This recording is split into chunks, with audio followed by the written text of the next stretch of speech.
And as expected, the Fed did hold steady, despite the pressure from the president. So let's bring Doug Flynn in on this, co-founder at Flynn Zeto Capital Management.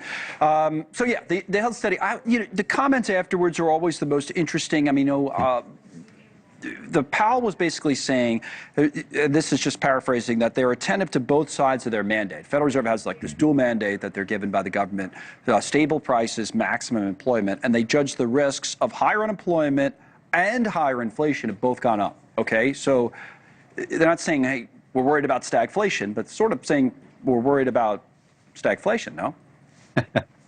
Yeah, I mean, they're dealing with sort of mixed data, and that's part of the problem why they won't move at this point. You have GDP, which came in negative, although we could talk about why. You have job growth, which actually was better than expectation.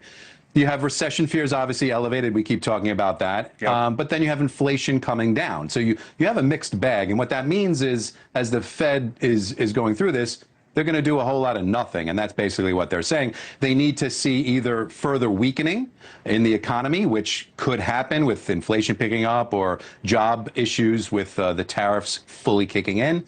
But even though they suspect that, nothing is foregone. That doesn't mean it's actually going to happen. So they're taking this wait and see approach. And of course, then they risk waiting too long, which they've been known to do. And so that's the dilemma.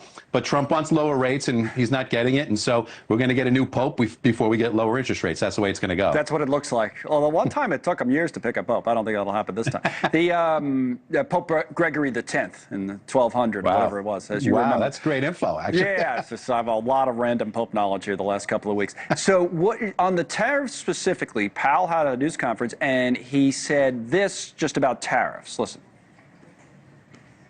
If the large increases in tariffs that have been announced are sustained, they're likely to generate a rise in inflation, a slowdown in economic growth, and an increase in unemployment.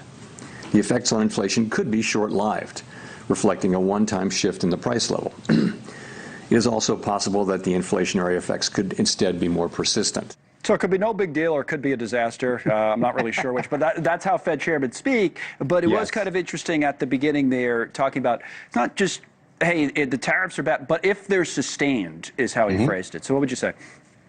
Yeah, that's them saying if this fully goes in and it's out there for the long term and it's detrimental to the economy, then of course they have to change what they're going to do. But look, they put this 2% target on inflation, and if we're in the low twos, I mean, basically anything below 3 is excellent, and that's below the long-term historical norm anyway. But they put this 2% out there as if it's some magical number, and they risk it getting below 2%, and then what? So you've got an issue. But it could go up. His point is, if the tariffs stay, it could go up. Yes. That's what his point is, that for a long term. It is. We don't know if they will.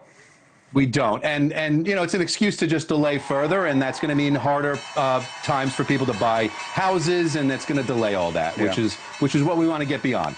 All right. There's the closing bell. Thank you, Doug, as always.